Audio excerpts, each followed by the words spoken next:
আজকের শোনার সময়ের অধ্যাত্ম সিরিজের গল্প আত্মাশক্তি মায়ের পায়ে লুটিয়ে পড়লেন সর্বানন্দ। লেখক অতীন্দ্র দানিয়ারি, পাঠে রূপা বসু। গভীর রাত, ঘন জঙ্গলে মানুষের চিহ্ন মাত্র নেই। জঙ্গলি নিস্তব্ধতাকে ভেঙে মাঝে মাঝেই শোনা যাচ্ছে বন্য পশু পাখির চিৎকার।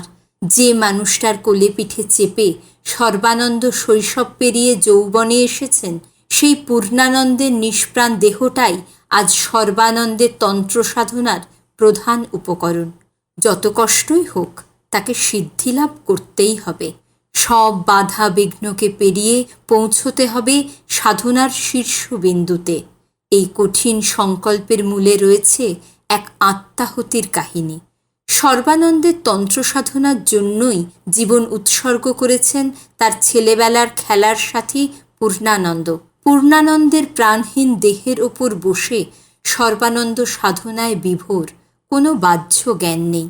হঠাৎ জঙ্গলের বুক চিরে ভেসে এলো এক ভয়ঙ্কর আর্তনাদ। আকাশ বাতাস কাঁপিয়ে যে আর্তনাদের ভয়াবহ শব্দ চারপাশটাকে নিমেষে স্তব্ধ করে দিল।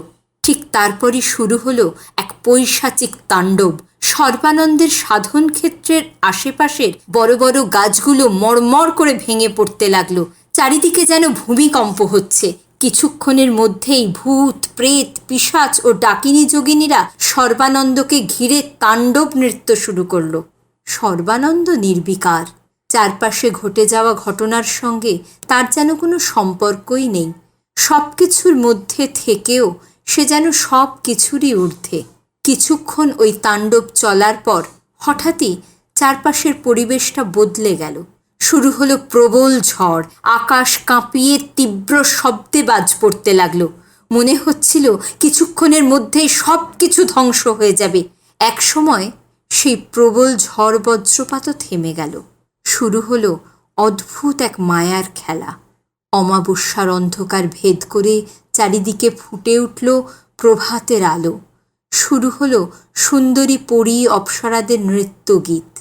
প্রতিটা মুহূর্তে পট পরিবর্তনের সেই খেলা সাধক সর্বানন্দকে এতটুকু টলাতে পারল না। তিনি তখন তন্ত্র সাধনার উচ্চ স্তরে বিরাজ করছেন। তিনি তখন মায়ের আরাধনায় মগ্ন।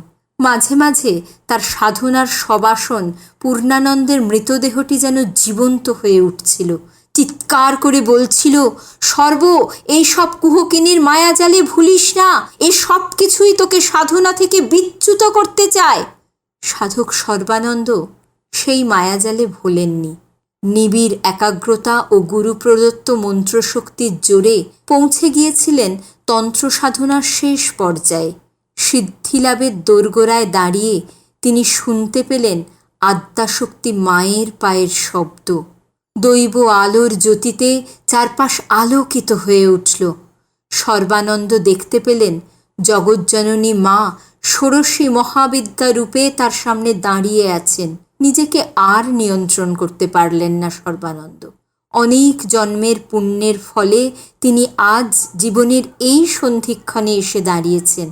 অনেক জন্মের সাধনার ফলে আজ তিনি তার ইষ্ট দেবীর দেখা পেয়েছেন।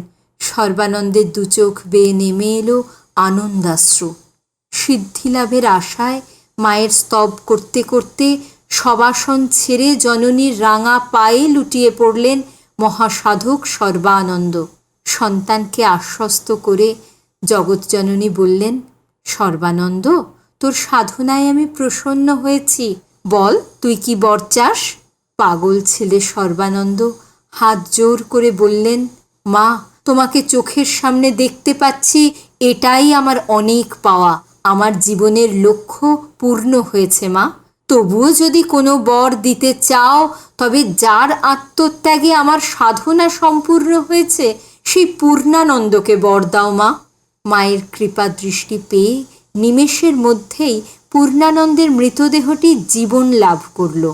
মা তাকে বললেন, পূর্ণানন্দ, তোর আত্মত্যাগে সর্বানন্দ সাধনায় সিদ্ধি লাভ করেছে।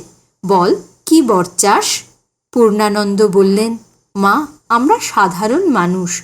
বহু জন্মের পুণ্য ফলে আজ তোমাকে চাক্ষুষ দেখতে পাচ্ছি। তাই আজ আমরা তোমার দশমহাবিদ্যা রূপ দেখতে চাই।